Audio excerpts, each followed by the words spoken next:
Hello, everybody, and welcome to Andrew Rants, the video series where I basically bitch and complain about things that annoy me, piss me off, or just plain drive me up a tree, and I stand on a metaphorical soapbox while doing it. I'm moving up in the world. Eventually, I'm going to be on a pedestal and then behind a pew or a column. Either way, I'm moving up in the world. But today, I'm talking about a topic that really boils my piss and makes me cringe just thinking about it. And that is Power Rangers Megaforce. Let me explain what I mean. Power Rangers Megaforce was supposed to be the quintessential 20th anniversary of the entire Power Rangers series. A series, mind you, that I have watched since I was 5 years old. I love Power Rangers. I am a huge fan of Power Rangers. I adore the Power Rangers. What pisses me off is what they did to the 20th season. That was an insult to every Power Rangers fan ever imagined. Now, I know Linkara has ripped this a brand new asshole in his history of Power Rangers when he did Megaforce and Super Megaforce, but he did it justice, believe me, but I want to put my 2 cents in on this. And I've been bitching slowly and surely over the net for months and years about it, but it's time for me to gather all my notes together and just let loose in one fell, spewing, wretched hellblast of hatred for this thing. First off, for a 20th season of Power Rangers, it had the same lackluster feel that the last few seasons have had, even when Disney owned this. And we all know how Disney felt about it. They just wanted it for the money. That's right. So let's get this straight. Power Rangers Megaforce starts off pretty much normal, though they're trying to have it give more of a feel like, oh, it's like the 95 version. It's never going to be like Mighty Morphin. What annoyed me in the first episode alone is the fact that, we're kind of just ripping off the first episode of Power Rangers in a way by having the aliens just show up out of nowhere. You teleport the 5 kids from different spots, all straight into the Discount Command Center, and have a giant head on a wall, instead of a head on a tube, give you the lowdown, and his little robot butler tells you everything else. Now, I agree with Linkara on the fact that they're basically just using up Sentai footage, and a lot of it had to be done quickly. Let's face it, they wanted to get to the super portion of Megaforce. I would have preferred if they would have padded out the Mega in Megaforce first, and at least made it entertaining. Super Megaforce in the first episode alone pissed me off because you introduced the Ranger Keys. They shouldn't exist yet!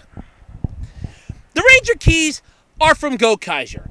And let me give you a little background on both of these series. Ghost Sager had to deal with Angel, so I can understand the cutting of a lot of the religious stuff out of that and throwing it into the trash can by the door so you don't offend anybody. That's fine. I can understand that.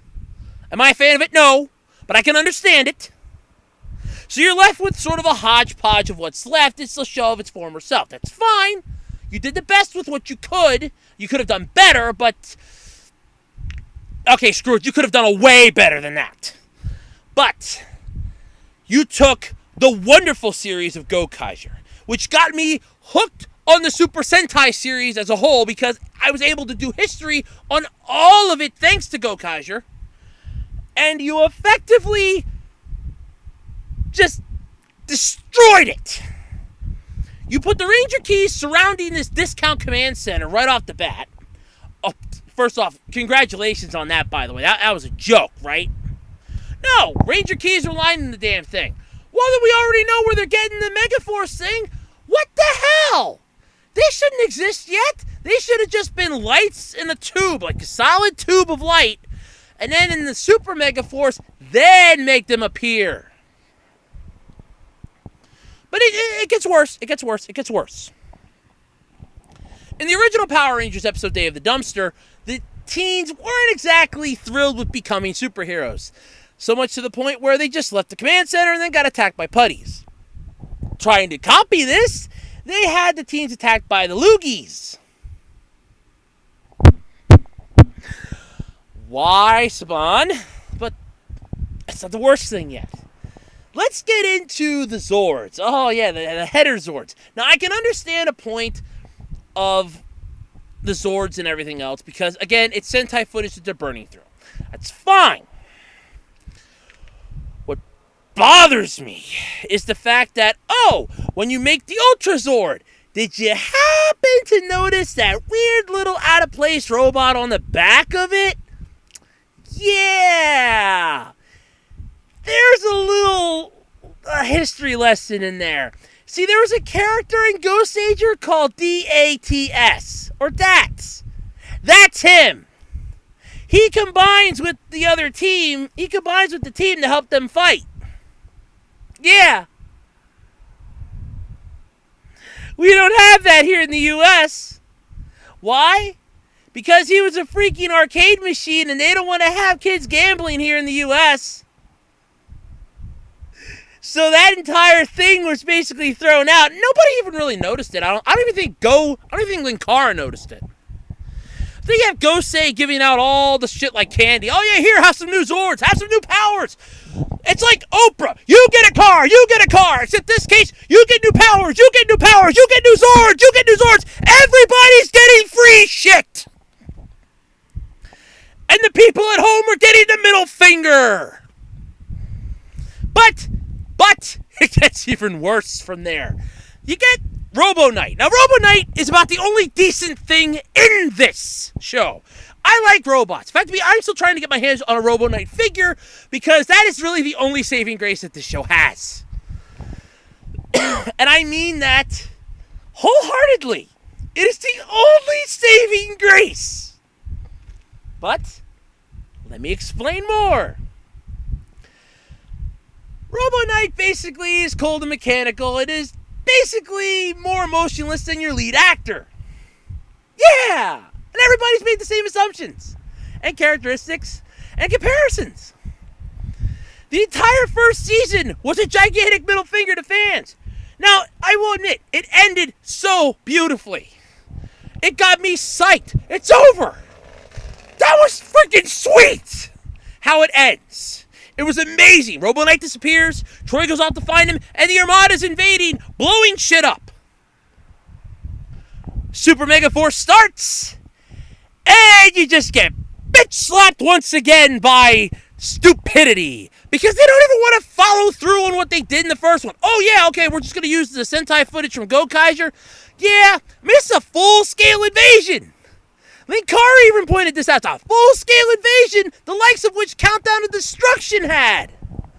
I loved Countdown to Destruction.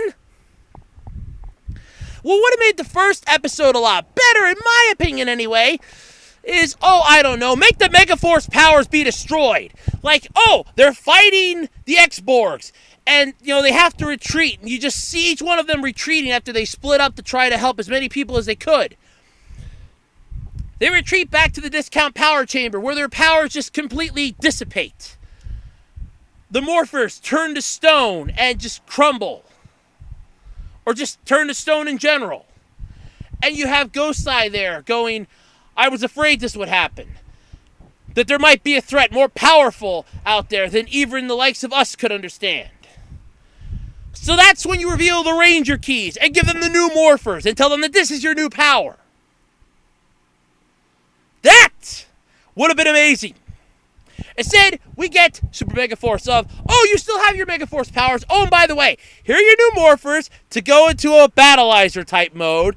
You can call upon the powers of the Ranger keys in Legendary mode, which you can only access with your new morpher, which you can only access by having your old morpher, which basically means that you're basically flipping off the fans. Why even bother having the damn 20th season? You brought back half a dozen Rangers. One of my all-time favorites, by the way, Jason David Frank came back. I'm so happy he came back. He was preaching the Legend War, which I'm going to get to. Oh boy, am I going to get to that. He was preaching the Legend War. It's going to be great. The Legendary War is going to be amazing. The whole season's building up to this. You have Rangers coming back, like Casey from Jungle Fury. You see the guy from Samurai. Can't think of his name. Jaden from Samurai, and half a dozen other ones. All periodically throughout the season, the huge amount of them come back near the end of the final episode, which, first off, let me explain about that quick before I get into the legendary battle. The final episode pissed me off because there are two versions of it. You have the version that those of us that had Nickelodeon got, which is the watered-down screw-you version, and then you have the version that Nicktoons got, which is the actual version of how it goes, the extended cut, where they defeat the boss of the Armada and then take on the legendary, and then do the legendary war. Do we get that here in the U.S. or here on with Nickelodeon? No. No. We get the watered-down version. Why? I'm guessing time constraints or budget or just because they wanted to give one more middle finger to us. This series nailed its coffin shut so many times it wasn't funny, but they put in the biggest and final nail with the legendary war. Yeah, this thing sucked. The legendary war is one of the horrendous things that has ever come out of Power Rangers. It was a legendary letdown as far as I'm concerned, and I have bitched this multiple times.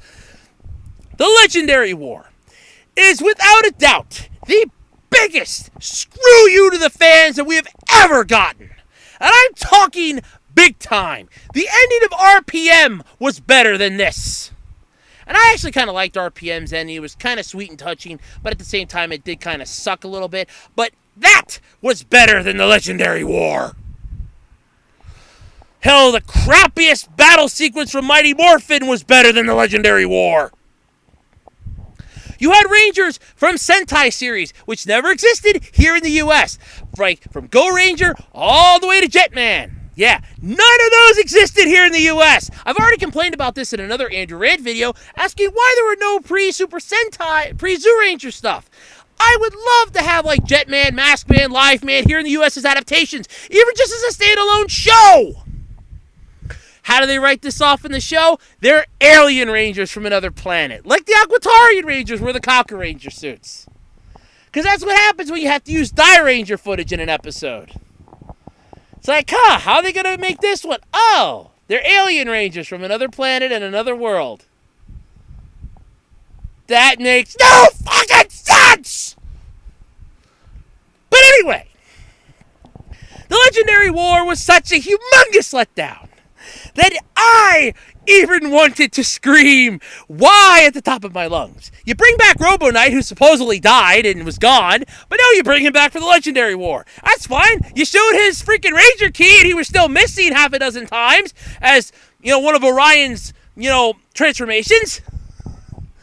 Sure, let's just throw logic out the window and say screw you to the fans. Get the biggest nail you got and slam it into the coffin, because this one's done.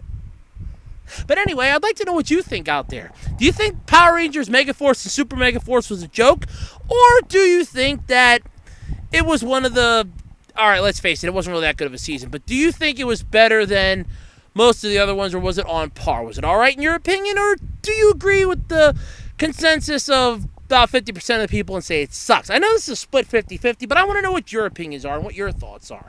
So let me know in the comments below. Don't forget to hit that thumbs up button if you liked the video. Thumbs down if you hated it. And I'm Andrew Rhodes. I'll catch you next time on Andrew Rants. Goodbye, everybody.